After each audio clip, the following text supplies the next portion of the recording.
Hello and welcome to the Vlogging Pod. Today we are joined by Lorenzo Petruzziello, and I have been practicing that name, and I hope I did it justice. Almost. Almost. Okay. Well, you know. Well, let me get this right. How about that? You are the author of The Love Fool and a Mistake Incomplete. Correct. Yay! Thank you. You're welcome. I have quite a few questions. I like to do a little bit of research on my guests before they come on. I do everything from listening to podcasts you may have been on, any kind of interviews, anything I can dig up, okay? So just so you're forewarned. All right. Okay. Hopefully it's all good. Well, of course. I wouldn't dish the dirt. Well, maybe if it was funny, but what I'm so curious about is I want you to tell me a little bit about living in Rome. I believe it was in 2011, where I believe your inspiration for The Love Fool came about. But what I'm curious is tell me about living in Rome in comparison to your home in Massachusetts. Oh boy. Well, I guess I should start with I was born and raised here in Massachusetts. I went to school here. I'm American. Okay. But I've spent my summers in Italy since I was 11. Right. So when I moved to Rome, I just picked up and left. And living there, how was it different from living here? Well, I didn't have a job over there. So it was kind of like a little mini vacation. But I can't compare the foods, the coffee, the people. I mean, just waking up every day is just like living a dream. So unlike here where I'm used to working all the time. So I hope that answers your question. So it's a little bit like a vacation. Hold on just a second. I'm sorry. One dog, one's out. Oh, okay. Oh, you want in? Okay. I'm sorry. One dog wants in. Come on, hurry up. Dog break. I know. I'm so sorry. I am very sorry.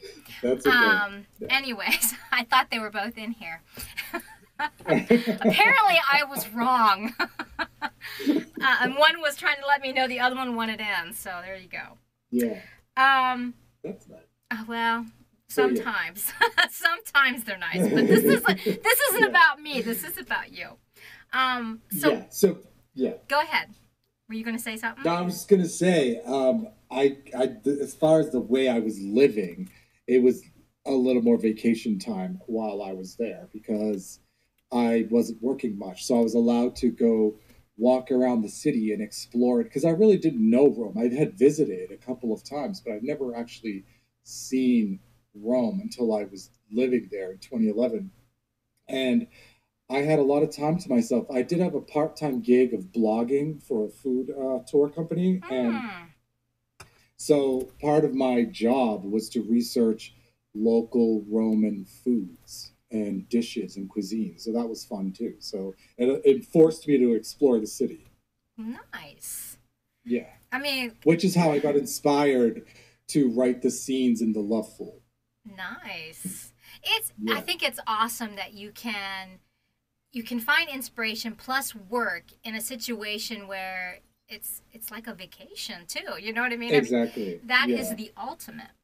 So I would like to read a quote from you. Is that okay? Of course. Okay. I found this on the Feather Quill. Okay. I noted this comment. I struggle to find a voice to which I can relate. Tell me why The Great Gatsby helped you find yours, meaning your voice in writing. Mm-hmm. So The Great Gatsby, especially with The Love Fool, The Great Gatsby for me is, well, I guess for many people, is a sad story of some guy, Gatsby, who just would not get over his fantasy of what he thought was. And I thought that was something that all of us go through when we think about uh, heartbreak, or like a former girlfriend, a former boyfriend, or somebody we never were able to get acquainted with. So we sometimes are our own enemy by making ourselves, feel that pain every now and then. And I connected with that emotion, especially when I was writing The Love Fool, because that emotion's in that Love Fool too, with Alex's story. And Okay. that helped me. So The Love Fool was my first long form writing, and I Okay. guess that's what I meant by help me find my voice. Okay. Yeah. So for anyone who may not know, explain to us the long Yeah. form writing. Uh, well, writing a novel of like, God, how many pages was that? So long ago. Over 300 pages. Okay. Okay. Yeah. I had never written something of that length. So, Okay. All right. yeah. There was something I found truly interesting as I dived further into you. Yeah. Your first book, The Loveful, you had mentioned the cat sanctuary. Tell Yes. us about that and how it played Mhm. a part in The Loveful. Yeah. There's a site in Rome called Largo di Argentina, and it's basically a square Mm-hmm. where you look down into the ruins. Uh, Roman ruins are scattered all around Rome, obviously, but Right. this particular site was where Julius Caesar was stabbed. And so it's turned into the stray cats of Rome have a place to go and be taken care of by a public veterinary that's there, and they feed the cats, they take care of the cats, they spay and neuter the cats. Okay. These are all stray cats, yeah. So it's funded by the city. Oh, it's funded by the city? Yeah. So the thing, and the reason why it's relevant to my book, because my character Alex visits this specific spot several times, and that's when he makes many big decisions for himself, and he thinks through life, and he's just staring at the cats, and that's why I visited frequently in that book, in the Nice. love book. Yeah, Nice. yeah. Now, So and you yeah, did mention in the beginning here before we started rolling along here when we were yes, talking, that you have a cat, yes? yes, I do. His name is Bruce. Bruce, okay. Yeah, Well, I he's have a very Brutus little. at my ankles. Similar, quite. Oh, yes, yeah, Just a little bit. Um, yeah. let's see. I want to ask you about your memory. Okay. I know that seems a little About what? your memory. Okay. Okay, How you yeah. memorize things. Okay. I know that seems a little aloof, Okay, but I have a point to this. okay, okay. Okay. I understand you work in a corporate world, right? Yes, yes. Okay. And sometimes note taking and our idea Hmm. books just aren't at your fingertips, right? Yes, yep. Okay. So what I'm curious about, and I Hmm. actually read this, Yeah. um, I hear that you like to repeat things to yourself. Yes, I do. Yes, Okay. I And have to. oh, Yeah. you have to. Okay. Well, regarding the story, yeah, idea. But go Uh on, huh. finish your question, and I'll Okay. answer yours. I know, but you're drilling on something. I'm thinking, I might write some notes and ask some questions on that. Well, I was gonna say, I don't. Well, let me just tell you. So Okay. when you know how ideas just come to us at Yes. random times. You Mm-hmm. can't plan when the ideas come to Right. you. Even when writing, you can't just sit at a desk and be like, okay, writing time. I mean, you need to be prepared. You have to have your ideas. So usually, I commute to work. I drive to work, and the ride is about 30 minutes to 40 minutes. I'd say. Okay. And I have a playlist for whatever I'm writing. Okay. Songs that like make me feel the emotion I want to. Oh, Go. wait. Now you're going over Yeah. on questions I have already lined up. Oh, all right. That's all right. Well, Keep going. Keep going. I'll skip that for a minute, but here's the thing. I have ESP. I know you're going to You know, I had another person on my show. There's only been one other so far. Admittedly, I haven't been on the air for very long, just this past month. But there was one other person who's done this. I had questions, and all of a sudden, within one question, she would answer the other question. I was like, holy freaky oi! Wait a minute! Yeah. I'll pause there. No, go ahead. Continue. I would just tell you, as I'm driving, I think of a scene, and I'm constantly repeating the scene in my head, the dialogue I have in that scene, and every time I repeat it, a new detail pops in, or a new addition to the dialogue pops in, and I'll repeat it in my head until I get to a place, the office or my house, where I'll write down what I just thought of in the car. And I'll continue playing that scene over and over again. And as I continue doing that, the scene grows, and it gets deeper and deeper with more details. That's what I was getting. You're right. I don't know if it's you putting me under the pressure, or the dogs in my sound booth, but boy, am I getting a bead of sweat. I tend to do that. Mr. Deerheart says, are you reading the tea leaves? Is that how you figured me out? Are you reading tea leaves? Yeah, that's exactly it. Tarot cards, actually. Tarot cards. Okay. I'm obviously drinking the wrong stuff. It's coffee for me, and I don't know. There's no grounds on the bottom, but I don't know. Okay, so let me skim through here. Because where I was going with is when I heard about your memory, I was going to ask about your commute home, which you mentioned is about a 40-minute ride. And I was also going to ask about your playlist. Because I heard that was one of the things that inspired you on your way home. And it kept you kind of on course as far as where you were going with your books. Now, how does that exactly work? Tell me how you actually orchestrate that to continue your, your creative process. Yeah, sure.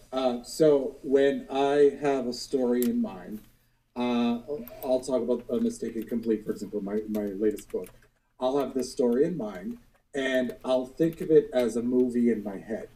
And I'll think of what would the soundtrack be that kind of relates to this story, that gives that same emotion, and kind of like the lyrics kind of give that feeling of what the characters are going through, just like a movie soundtrack. And so I put together a playlist, and I listen to it constantly. Whether I'm at home, doing whatever, or driving, or on a train, whatever I'm doing, I always have that playlist going. And as that playlist goes, I think of new scenes. I think maybe of a new character that will come into a scene. But that playlist inspires me constantly. So, so whoever's listening, I have those playlists on Spotify for both The Love Fool and for A Mistake Incomplete. Yes, you can find the link on my website, magnusmay.com. That is nice. I agree with Mr. Deerheart. That is nice. I'm going to give you a full confession, though, Lorenzo. Mr. Deerheart is my husband. Isn't he supposed to be working? Yeah, I'm just saying. He said that, well, he did admit, he said that he would try to carve me out 20 minutes today so that he could be a part of the audience. So that was really sweet. I appreciate that. Yeah, so. No, it's more for you as a guest. It's not for me, really. Thank you, Mr. Deerheart. Yeah, he's rocking in for the team. That's what he's saying.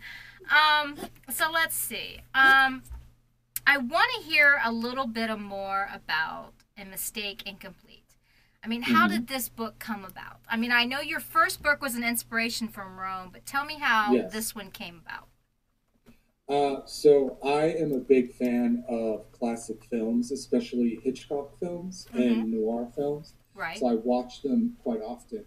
I'm not an expert in them, but I watch them often, and I just love the suspense, the feeling of suspense and like uncertainty and whatever.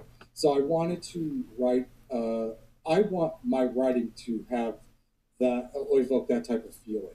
In fact, A Mistake Incomplete is what I want to be known for, not The Loveful, because The Loveful was inspired by a romantic comedy, but it's not a romantic comedy.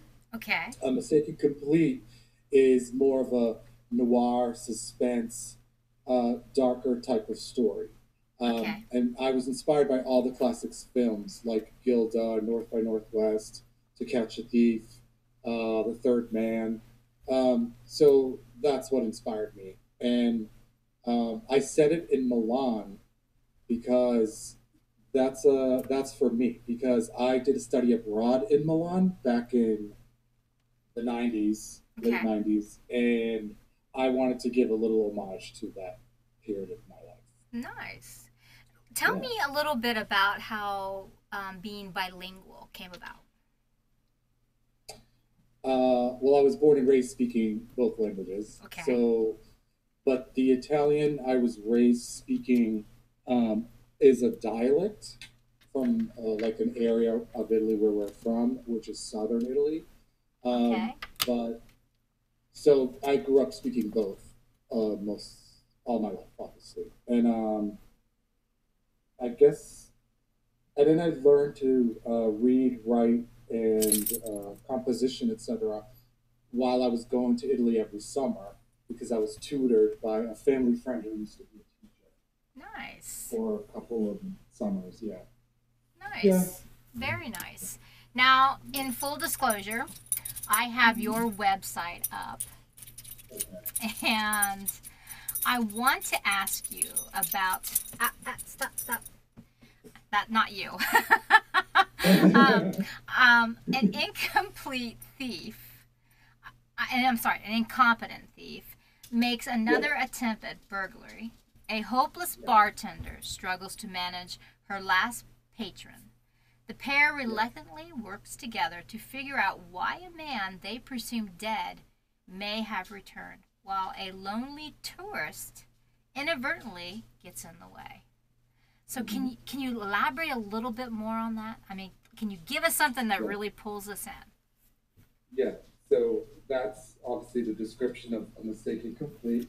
Mm-hmm.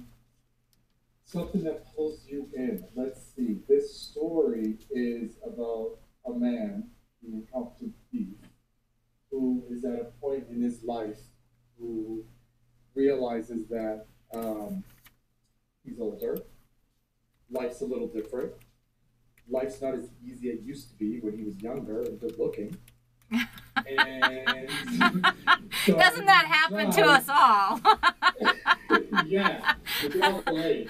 So, everything he tries to do the old way is not working for him. So Right. he's struggling to find the way that works for him. Yep. Okay. I have that found that helps. these big ring lights help when I'm at least filming.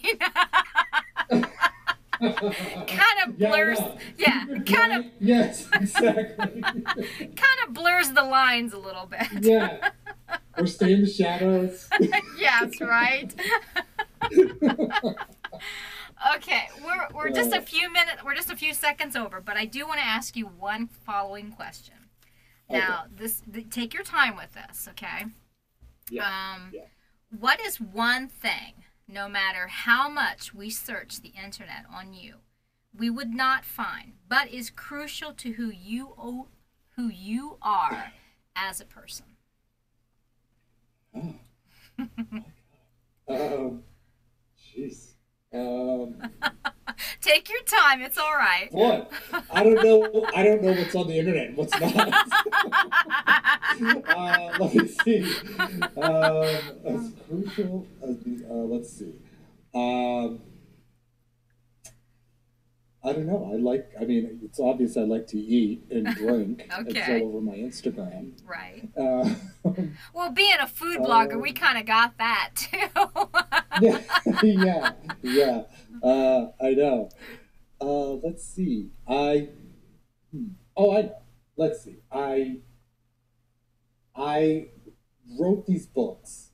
The Love Fool, let's say it's my first one. Okay. Never thinking I could write something like that. Never thinking I could write a book.